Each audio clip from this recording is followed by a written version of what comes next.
A lot of people go their entire life trapped at level 1. At level 1, emotions are not information, they are orders. Anger means attack, fear means hide, shame means collapse and obey.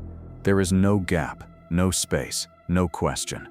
Something happens, a feeling slams into the body, and the behavior follows like a reflex. It feels natural, it feels honest. It also makes a person easy to read, easy to steer, and easy to predict. Anyone who understands this can control that person without them ever noticing. Because if feelings are taken as truth, whoever can trigger those feelings controls the story. Level 1 is the emotional life most people think is normal. Someone rejects you, so you lash out or withdraw. A partner raises their voice, so you either yell back or shut down. A boss criticizes you, and shame grabs your throat. You defend, apologize too much, or overwork to please. Emotion, then reaction. No pause, no question, no analysis. It feels honest, but honesty is not the same as control. Think of the last time you said something in anger that you regretted later. In that moment, the anger did not feel like a suggestion. It felt like a command. You only realize it was a bad move after the consequences hit. That delay is the sign that level 1 is running your life. Chapter 1. The shift from level 1. When you stop believing your own emotions. Psychologist John Flavel used a simple idea to point to something most people never practice on purpose: metacognition, the mind watching itself. Instead of just thinking, you notice that you are thinking. Instead of just feeling, you notice that you are feeling. This sounds basic. It is not. That tiny shift turns emotions from absolute truth into data points. Anger stops being, "I must attack." It becomes, "Interesting. Anger just spiked. Why now? What story am I running? What choices do I actually have?" Shame stops being, "I am worthless." It becomes, "Shame is rising because this situation touches my fear of being rejected." That is not the same thing as being worthless. The feeling is real. The story might be garbage.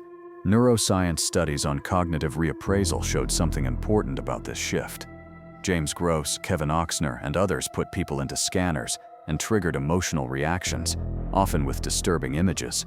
Then they trained subjects to step back and reinterpret what they saw.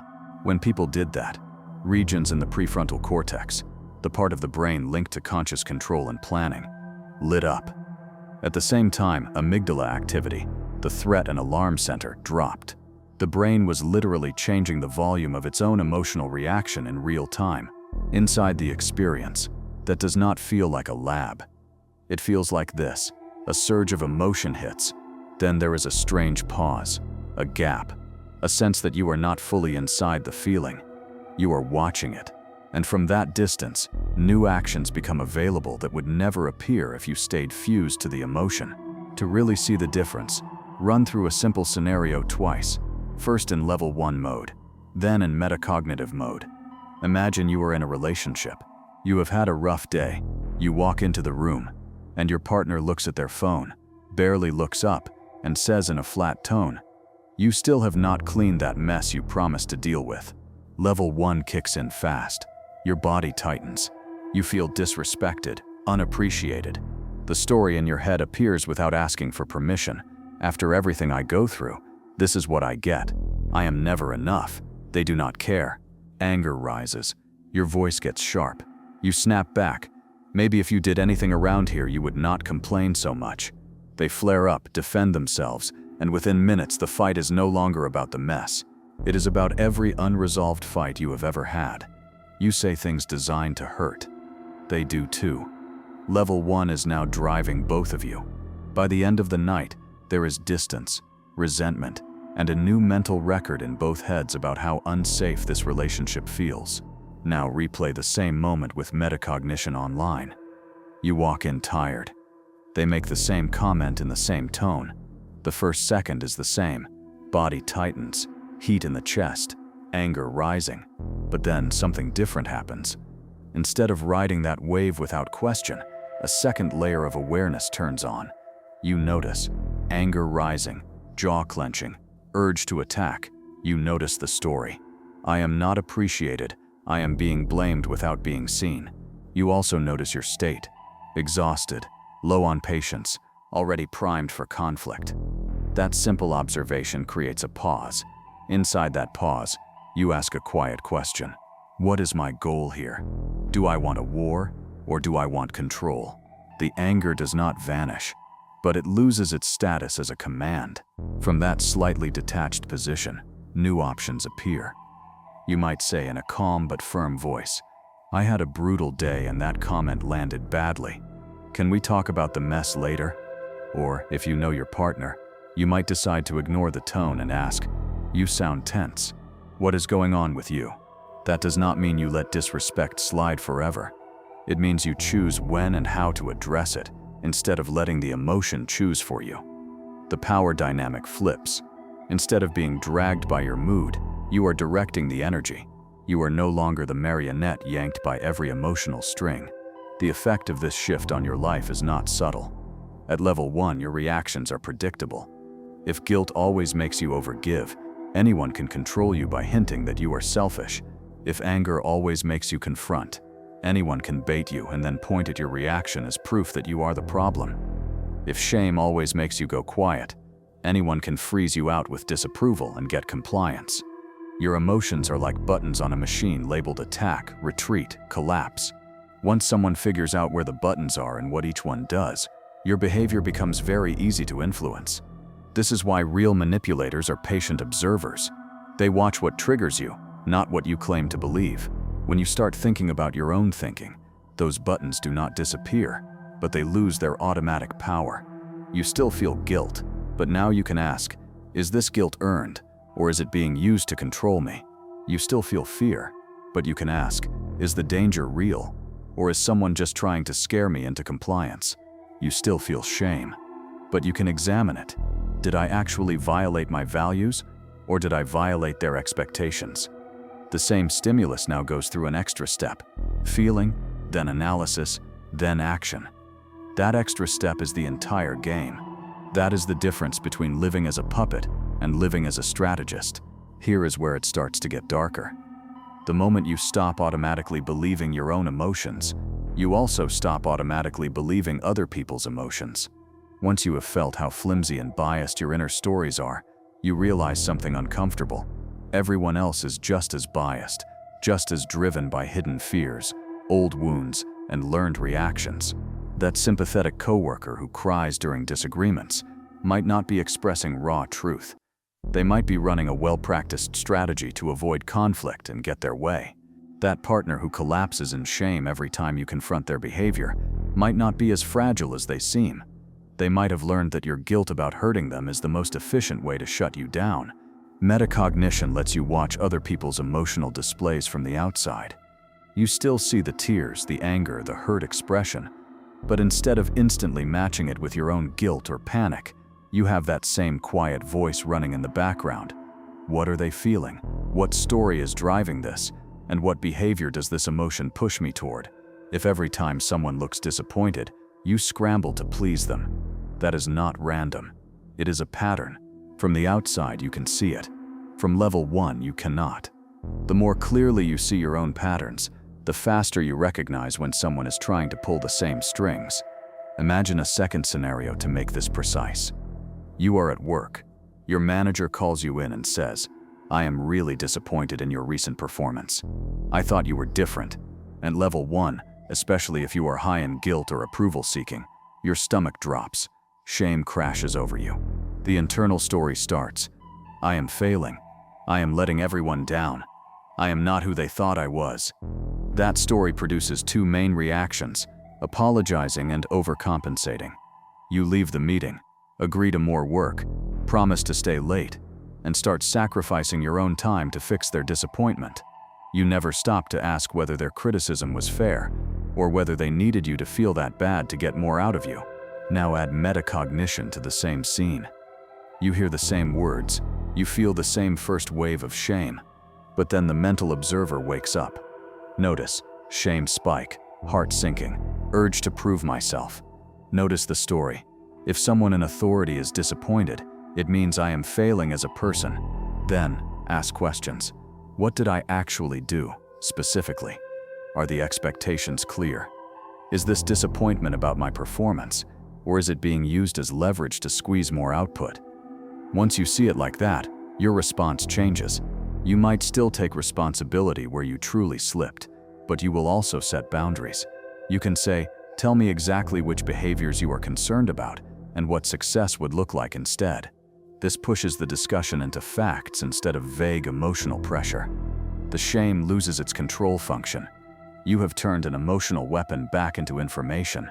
From the outside, this looks like calm. Internally, it is just metacognition at work. Your prefrontal cortex is stepping between the triggered emotion and the reaction. This is not the absence of feeling. It is the ability to let feelings happen without letting them decide. Over time, you start noticing patterns. I tend to get furious when I feel disrespected, even when there is no actual threat. I tend to fold when someone hints that I am selfish. I tend to chase when I feel abandoned. These patterns are where you are easiest to control. Once you can see them in yourself, it becomes a lot harder for others to use them. Here is the hidden cost, though. The more you practice this, the more you see how arbitrary emotional reactions can be. You see how much they depend on old experiences, childhood conditioning, random beliefs you picked up without consent. And then something subtle happens. Your automatic trust in other people's emotions starts to fade. You realize that just because someone is hurt does not automatically mean you did something wrong. Just because someone is angry does not automatically mean you owe them repair. Just because someone is anxious does not automatically mean the situation is dangerous. Empathy becomes a choice, not a reflex. You can care, but you no longer feel forced to. This is the first real dark turn. Once you see emotions as data, not commands, it becomes possible to see other people's emotions as levers, not just signals. You can notice that if you phrase a sentence a certain way, you trigger defensiveness. If you delay a reply, you trigger anxiety. If you give a small burst of praise after someone chases your approval, you strengthen their need for it. This is exactly how operant conditioning works in animals, but it also works in human relationships. The same metacognitive skill that helps you regulate your own anger can help you design an interaction so that someone else walks away feeling exactly how you wanted them to feel. Most people never reach this level by accident. They stay inside their reactions, proud of being emotional or passionate or authentic, while becoming more and more predictable. The people who do learn to step outside their mind often come from two places.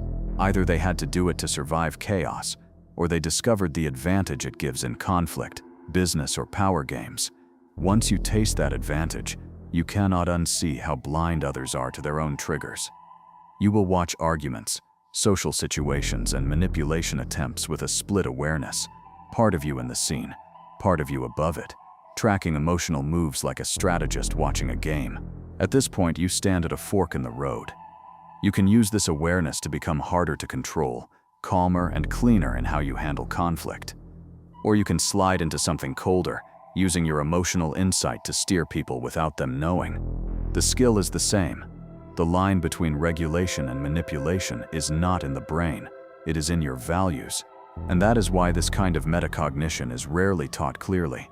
It makes you less profitable as a frightened, reactive subject. It also makes you capable of doing damage with a calm face. Level 1 keeps you harmless to others but easy to handle.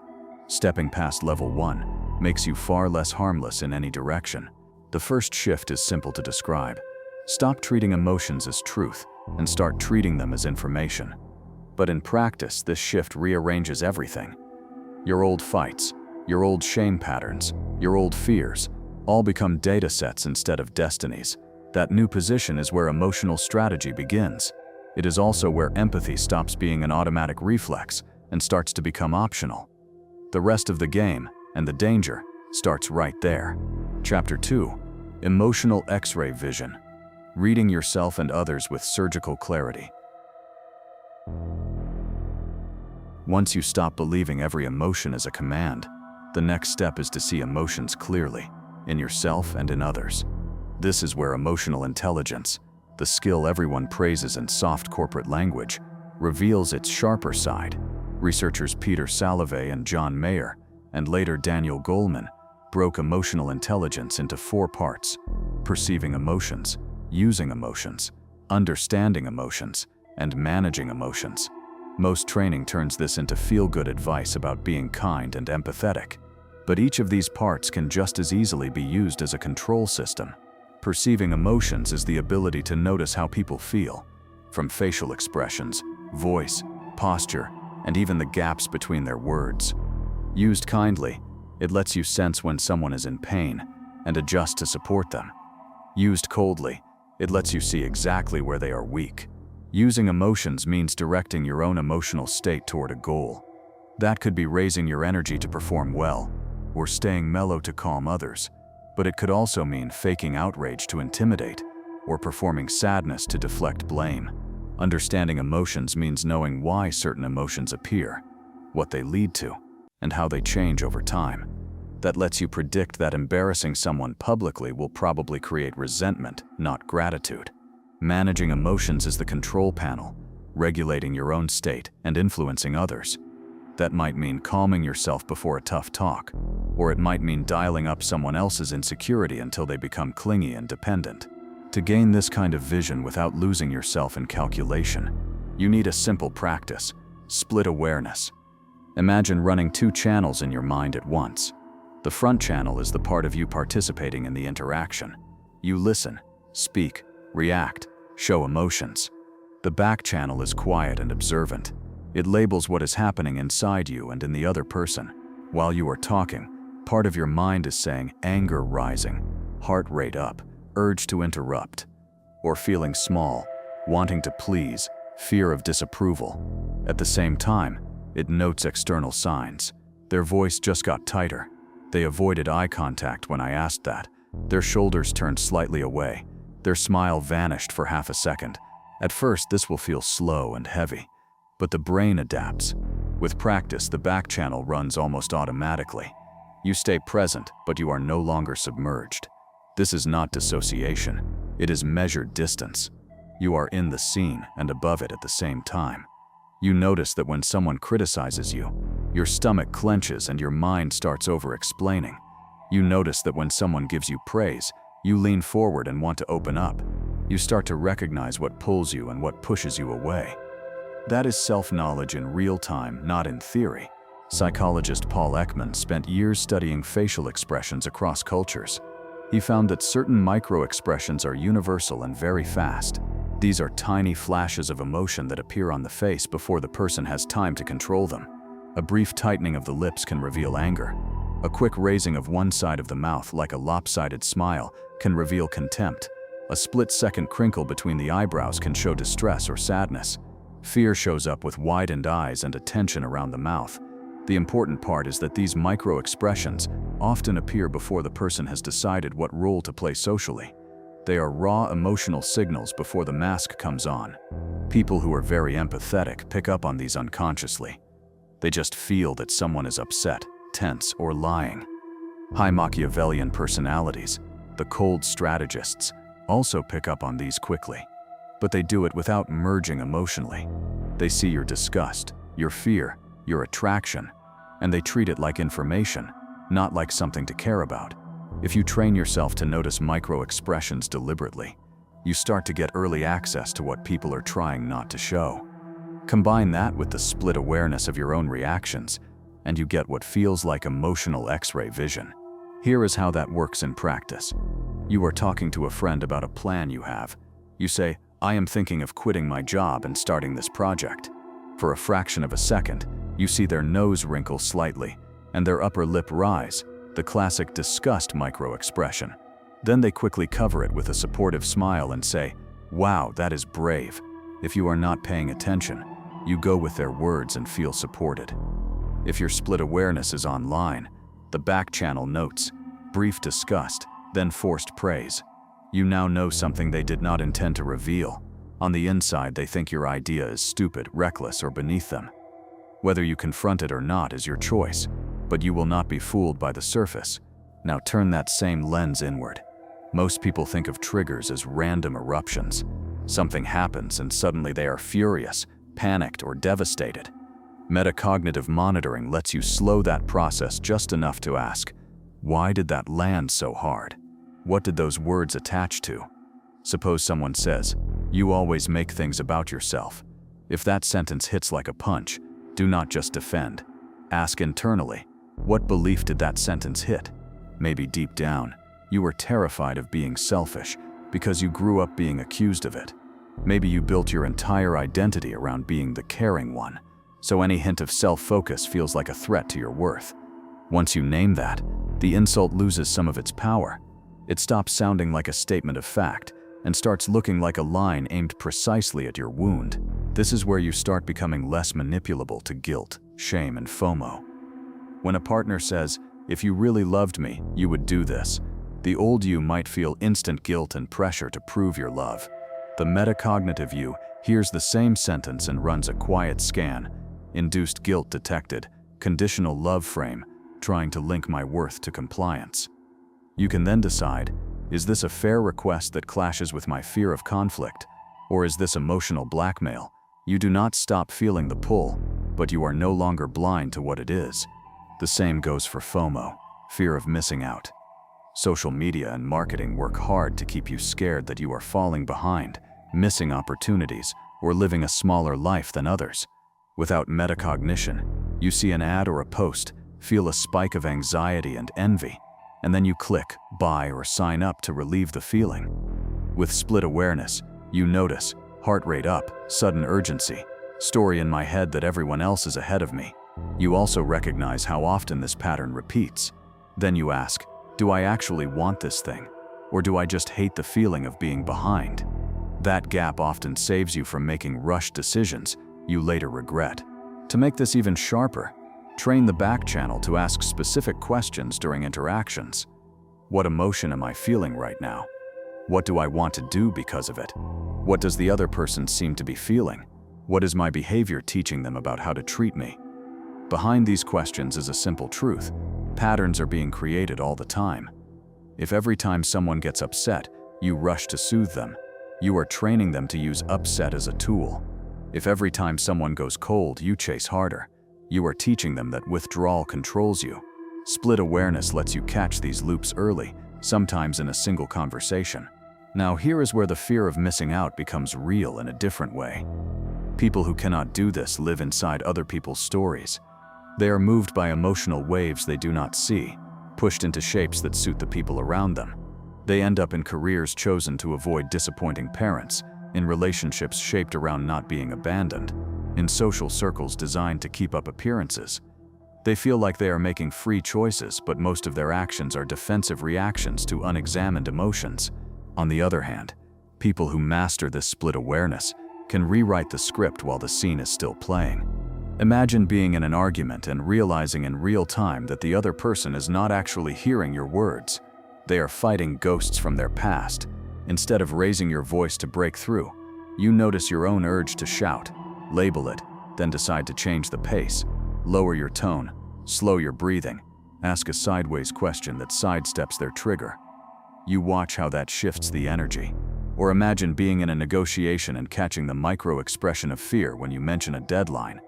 You notice that you feel a flash of guilt, but then realize, they need this more than I do. That gives you leverage. You can decide whether to use it or not, but you see it. Most people never do. The more you run this dual awareness, the more information you collect about emotional cause and effect. You learn that certain phrases almost always produce defensiveness. You learn that certain topics almost always produce withdrawal. You learn that in your own body, certain physical signs mean you are about to act from old wounds. For example, maybe a tightness in your throat always shows up before you agree to something you do not actually want to do. That signal becomes your alarm. Once you feel it, you pause, breathe, and reconsider, instead of defaulting to people-pleasing. Over time, this turns into a quiet emotional map of yourself and others. There is a cost. This level of clarity changes how you see people. You stop being impressed by dramatic displays of feeling, because you can see the patterns behind them. You notice when a friend always becomes the victim whenever they are confronted. You see when a partner always plays the martyr right when you start to pull away. You see when a coworker regularly uses self-deprecation to get reassurance and avoid responsibility. Empathy does not vanish, but it becomes more discerning. You can feel for their pain and still refuse to participate in their pattern. You can say internally, "I see why you are doing this, but I will not reward it." At the same time, this awareness gives you options other people do not have. You can design your own state before important events, instead of hoping you wake up in a good mood. You can choose to stay neutral when someone tries to provoke you, watching their frustration build as their usual tactics fail. You can decide to reveal just enough genuine emotion to build trust without dumping your entire history into someone's hands. You stop giving people the keys to your reactions for free. The line between healthy self-control and manipulation is thin. The skill of emotional X-ray vision does not care how it is used. It simply shows you what is there. The difference is whether you use what you see to create cleaner interactions or to twist people to your will. But understand this, the game is happening around you even if you refuse to see it. Emotional blindness is not neutral. It is surrender. Those who can read and manage emotions with surgical clarity set the terms. Those who cannot, adapt to them. Chapter 3. When emotional precision mutates. From regulation to manipulation. Emotional control starts as self-defense. It feels like waking up from a trance. You stop exploding, stop collapsing, stop being a slave to every surge of feeling. But once you gain that internal control, a dangerous thought appears. If I can regulate my own emotions, I can probably influence yours. At first it is small, calming someone down with the right words, encouraging them with the right tone. Then you notice patterns. Certain words make people open up. Certain silences make them panic and start talking just to fill the gap. Certain compliments make them chase your approval. This is where emotional intelligence mutates. Researchers Delroy Paulhus and Kevin Williams studied what they called the dark triad of personality: Machiavellianism, narcissism, and psychopathy. These traits cluster around a few habits: manipulativeness, lack of empathy, and a strong focus on self-interest. People high in these traits often show something that looks like emotional intelligence. They read people well. They know what to say to get reactions. They can stay cool while others lose control. But their goal is not connection. It is extraction, domination, and escape from consequences. That is dark emotional intelligence, the same skills of awareness and regulation, used without regard for the other person's well-being. To see how this works, understand the manipulator's basic process. Observe, map, condition. First, they observe you. They do not start by pushing. They start by watching. How do you react when someone cancels plans? Do you get angry, anxious, apologetic? How do you handle mild criticism? Do you argue, cry, or shut down? How do you respond to praise? Do you brush it off, or do you light up and chase more? They collect this data quietly. You think you are just being yourself. They are running a study. Then they map your patterns. They start seeing which feelings drive which behaviors. If guilt makes you overcompensate, they note, guilt leads to extra effort. If fear of abandonment makes you cling, they note, threat of leaving leads to compliance. If praise makes you drop your guard, they note, flattery leads to disclosure. Over time, they can predict what will happen if they press certain emotional keys. This is conditioning. B.F. Skinner showed that behavior can be shaped by rewards and punishments. Give a rat a reward after a lever press, the rat presses more. Give a mild shock, the rat avoids it. Humans are not different.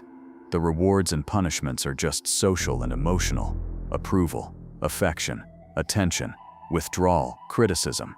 A high-Mach individual will use approval and kindness at precise times. When you behave in ways that benefit them, they are warm, affectionate, supportive. When you assert boundaries or act against their interest, they go cold, sulk, or become subtly hostile. They may not scream.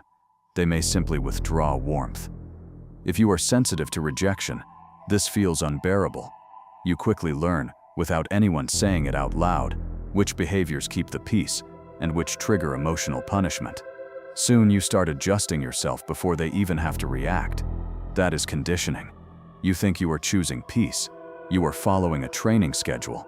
What makes these people especially dangerous is that they do not just feel anger or hurt and react. They decide when and how to show it. They might feel genuine anger, but choose to stay cool in the moment, then bring it up later when it suits them. Or they may not feel much at all, but will produce an emotional display on command. Fake tears to make you feel cruel. Fake outrage to scare you. Fake vulnerability to make you trust them.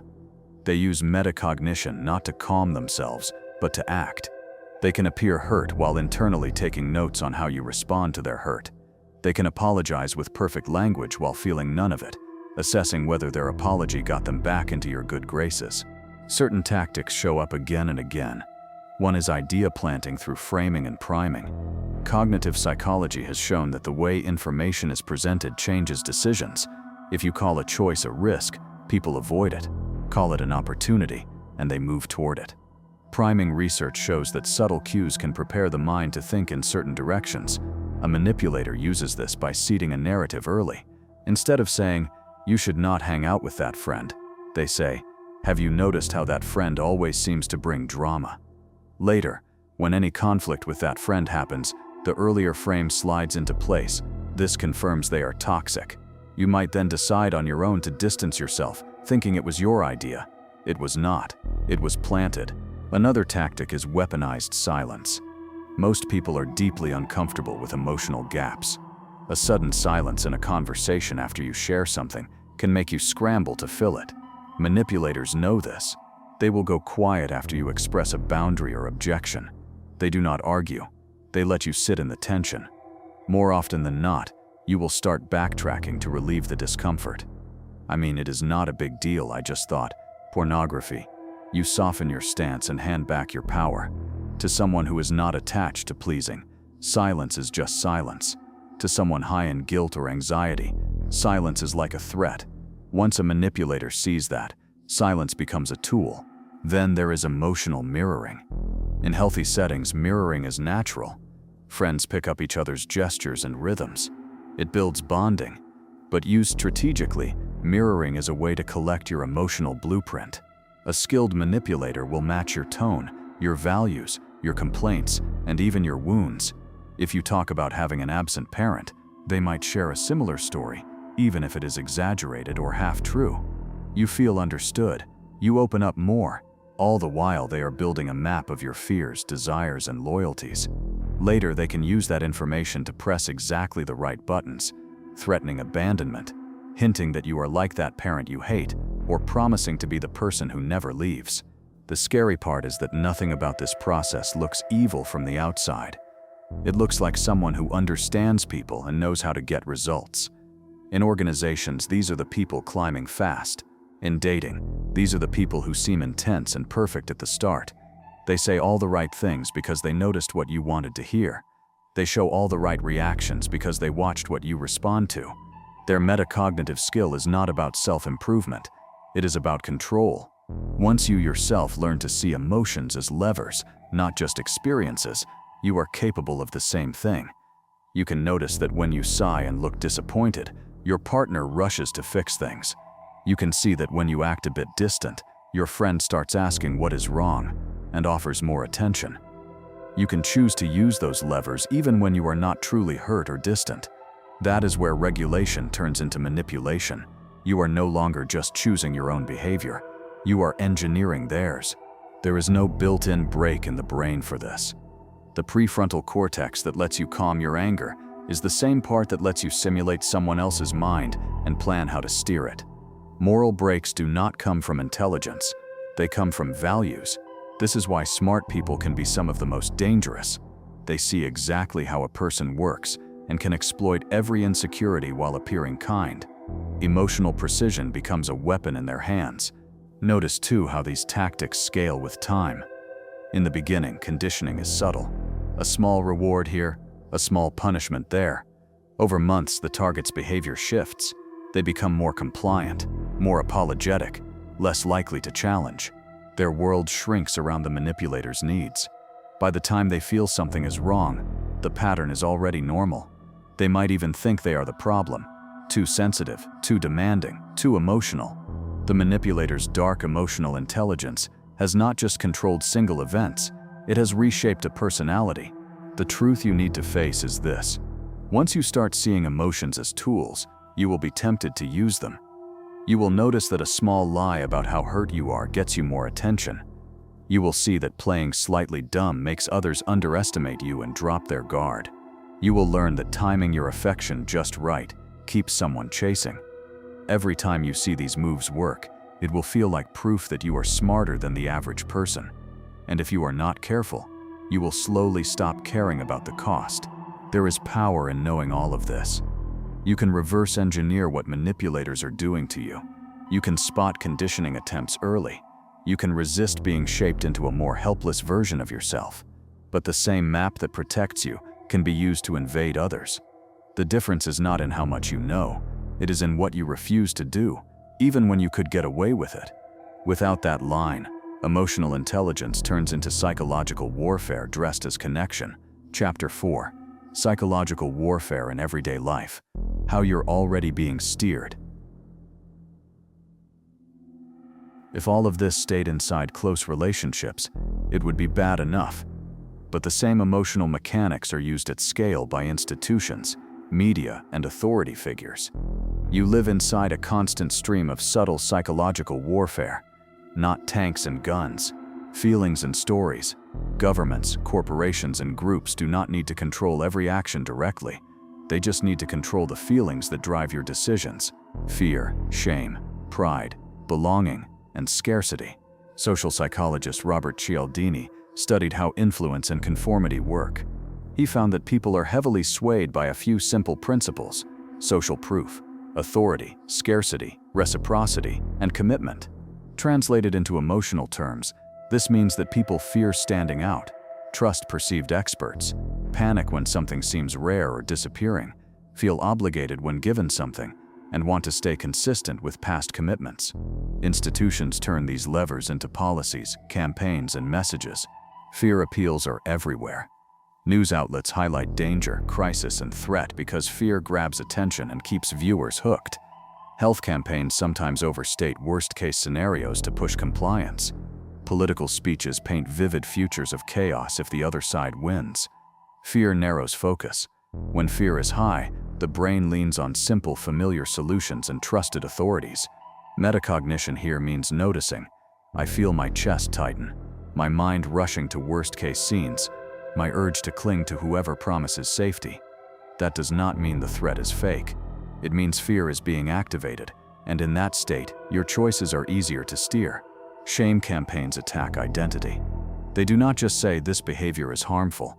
They say people who do this are bad, ignorant, or disgusting. Social media outrage often runs on this. A single mistake, a wrong phrase, a past opinion gets amplified and treated as evidence that someone is worthless. Marketing does it too, just with a smile. You are not attractive enough, not successful enough, not modern enough. But if you buy this, you will be closer to acceptable. Shame drives people to hide, comply, and overcorrect. With no metacognition, you internalize the shame narrative. You start thinking, I am trash unless I keep up. With metacognition, you label it external shame trigger, trying to link my worth to this product, group, or standard. Guilt is more personal. The guilt script usually sounds like, if you really cared, you would. It might come from a charity, a boss, a parent, a partner, or an ideology. Research on guilt proneness shows that people who are easily guilted tend to comply to avoid that heavy, sticky feeling. Organizations love high guilt individuals. They will overwork, overgive, and rarely complain because their own conscience is used as a leash. Notice how often people in power use disappointed language instead of direct requests. I thought you were different. I expected more from you. That is not just feedback. It is an attempt to recruit your guilt to police you.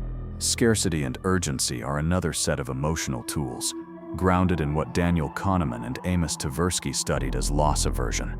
People fear losing something more than they desire gaining something of equal value. Marketers turn this into constant pressure. Only 3 spots left. Offer ends tonight. Everyone is already in except you. That triggers FOMO and panic. Your metacognitive back channel needs to ask, am I about to act because I truly want this, or because I am afraid of missing out? If the only argument for action is that it is almost gone, be suspicious. Scarcity is often manufactured. Then there is the shame and belonging script. which touches something deep in human evolution. Baumeister and Leary's belongingness theory argues that humans have a strong basic need to belong to groups. Being excluded once meant death, so the brain treats social rejection as serious pain. Institutions know this. They use in-group language and subtle threats of exclusion to keep members in line. People like us do not question this. Real supporters do not complain. If you do not agree, maybe you do not belong here. These phrases wrap identity, belonging, and behavior into one. Many people will betray their own values rather than risk being pushed out of the group. Now bring in metacognition. Instead of just swallowing the emotional messages around you, you start labeling them. When you see a news story that spikes your fear, you name it, induced fear. Then you ask, who benefits from me being afraid? When you see a campaign that shames people who disagree, you name it, manufactured shame. Then you ask, is this about real harm or about controlling dissent? When you feel a surge of FOMO from a social post, you name it, status anxiety. Then you ask, do I actually care about this, or am I just afraid of being seen as less? At the personal level, the same emotional scripts show up, just in smaller scale. The guilt script in relationships sounds like, if you loved me, you would know what I need without me saying it. Or, after everything I have done for you, this is how you repay me. The scarcity script sounds like, nobody else will put up with you like I do. Or, you will never find a job like this again. The shame and belonging script sounds like, everyone thinks you are overreacting. Or, people in this family do not talk about these things. These are not just random statements. They are emotional tools used to steer your choices without direct force. Someone with cold metacognition can design these scripts in one-on-one relationships with frightening precision. In a romantic relationship, they might notice that you fear being alone. So during conflict, they say things like, you are lucky I am still here, or hint that others would not tolerate you.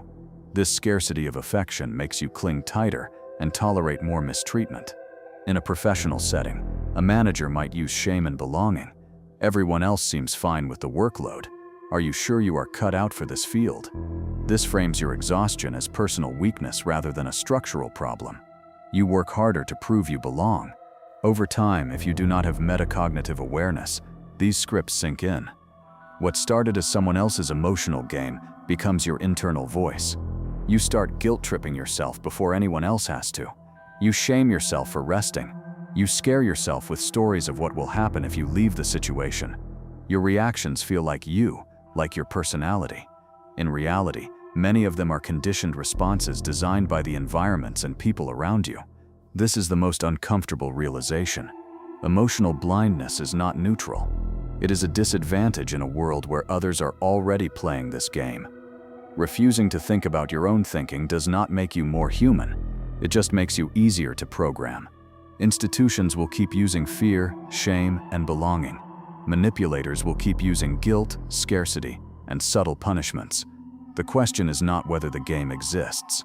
The question is whether you stay on level 1 and play it blindly, or move up a level and start seeing the strings. When you develop metacognition, you do not stop feeling. You stop being led by feelings like a leash.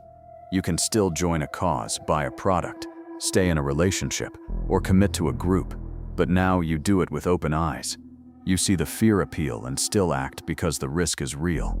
You recognize the belonging pressure and still stay because the values match yours.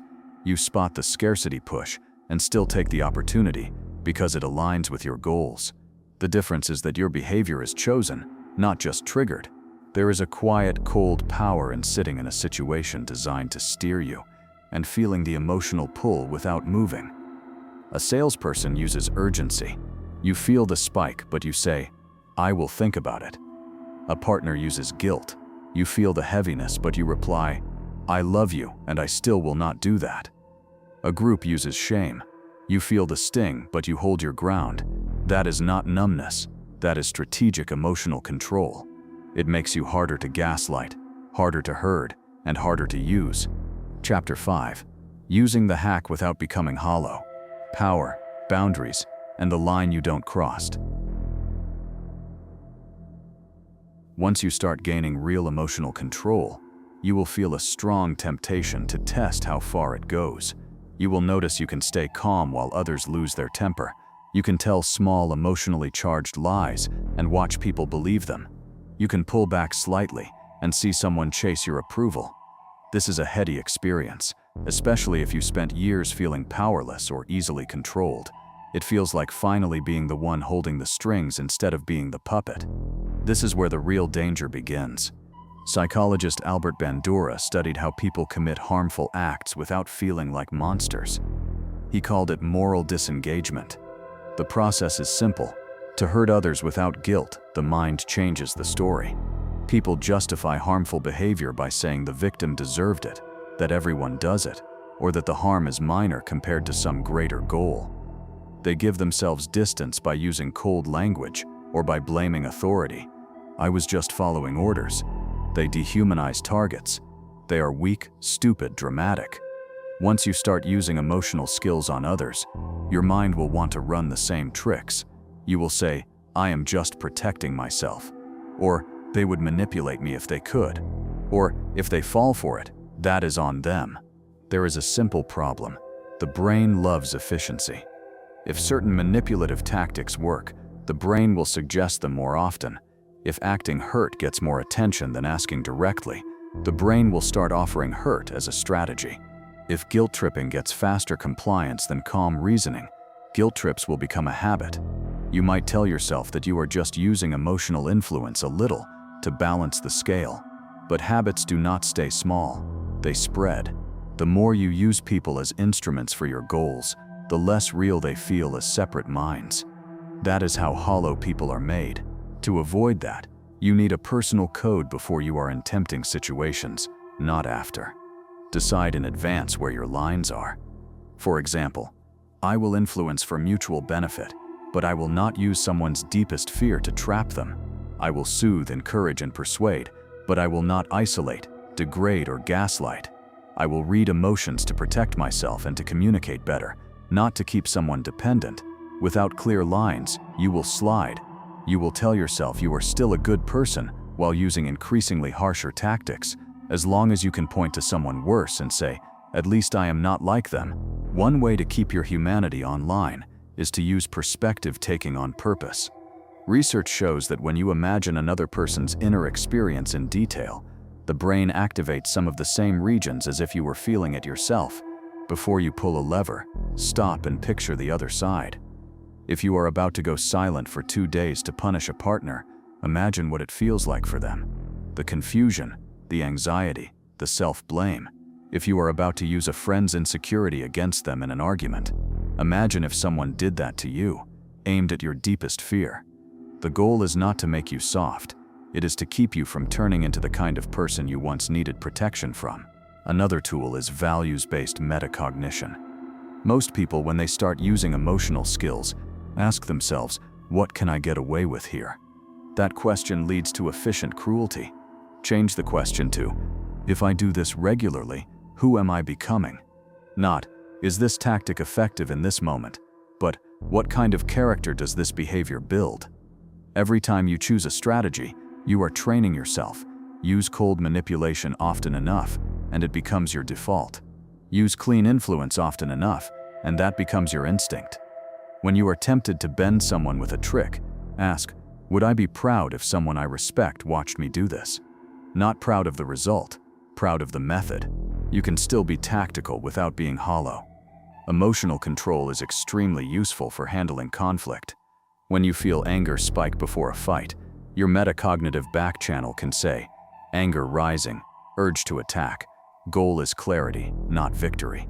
You can take a short pause, lower your voice, and state your point firmly without personal insults.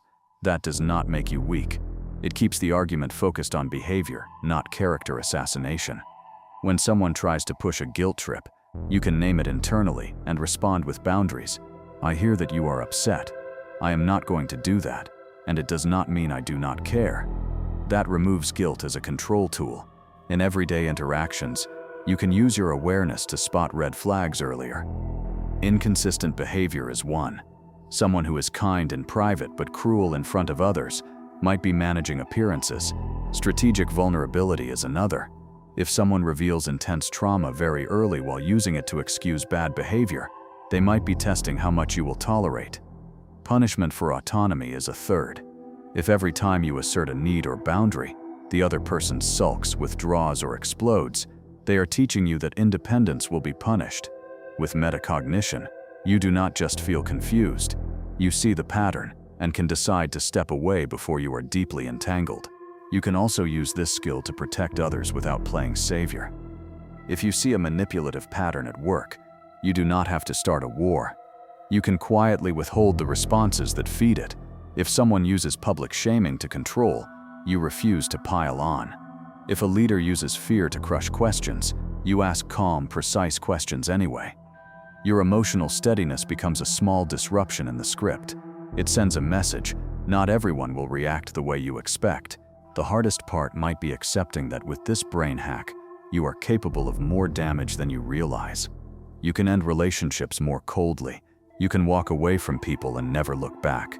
You can design words that haunt someone for years. You can keep a person doubting themselves while looking supportive.